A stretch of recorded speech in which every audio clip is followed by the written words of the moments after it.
ఏపీలా కూటమి సర్కార్ ఏర్పాటయి ఏడాది గడిచింది కదా. ఈ ఏడాది కాలంలో మేం చాలా అభివృద్ధి కార్యక్రమాలు చేసినామని కూటమి నాయకులు చెప్పుకుంటున్నారు.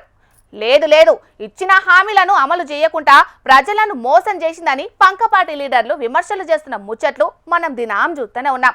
కానీ ఇవాళ మాజీ సీఎం జగనన్న ఇంకో కొత్త నిరసన కార్యక్రమాన్ని ప్రకటించిండు. మరది ఏందో జగనన్ననే చెప్తున్నాడు. ఈనుండ్రి. ప్రోగ్రాం పేరు రీకాలింగ్ చంద్రబాబుస్ మేనిఫెస్టో. ఇంగ్లీష్లో, తెలుగులో బాబు మేనిఫెస్టోను గుర్తుకు తెస్తూ అనే కార్యక్రమానికి స్టార్ట్ చేస్తా ఉన్నాం. ప్రోగ్రాం పేరు మంచిగానే ఉన్నది, కానీ దీంతో ఏం చేస్తారు సార్? మరి జగన్ చేస్తున్నవే కాకుండా జగన్ కన్నా ఇంకా ఎక్కువ చేస్తా అని చెప్పి చంద్రబాబు నాయుడు గారు అన్నారు. ఆయన అన్న మాటలు ఇవన్నీ కూడా మనం ప్రజల్లోకి తీసుకొని పోయే కార్యక్రమం. అది ముచ్చట.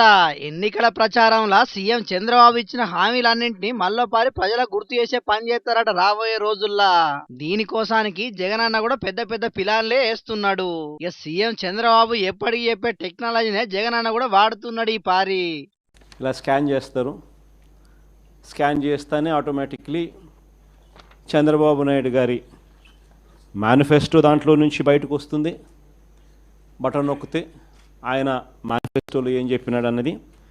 చంద్రబాబు నాయుడు గారి బాండ్స్, గతంలో ప్రజలకు ఇచ్చిన బాండ్స్ శాంపుల్ కాపీలు, 3-4 శాంపుల్ బాండ్స్ శాంపుల్ కాపీస్ గతంలో ఆయన ఏమి ఇచ్చినట్టు అవి కూడా ఆ క్యూఆర్ కోడ్లో ఇంకో బటన్, క్యూఆర్ కోడ్ డౌన్లోడ్ చేసుకుంటే బటన్ నొక్కితే, ఒక బటన్ నొక్కితే మేనిఫెస్టో వస్తుంది, ఇంకో బటన్ దాంట్లో నొక్కితే బాండ్స్ వస్తాయి, మూడో బటన్ నొక్కితే ఆ బాండ్ల ద్వారా ప్రజలకు, అంటే ఆ కుటుంబానికి రావాల్సిన, ప్రతి ఏటా రావాల్సిన సొమ్ము ఎంత, నష్టపోయిన సొమ్ము ఎంత, లాస్ట్ ఇయరు ఎంత నష్టపోయినారు, ఈ సంవత్సరం ఎంత నష్టపోయినారు అనే వివరాలు కూడా వస్తాయి.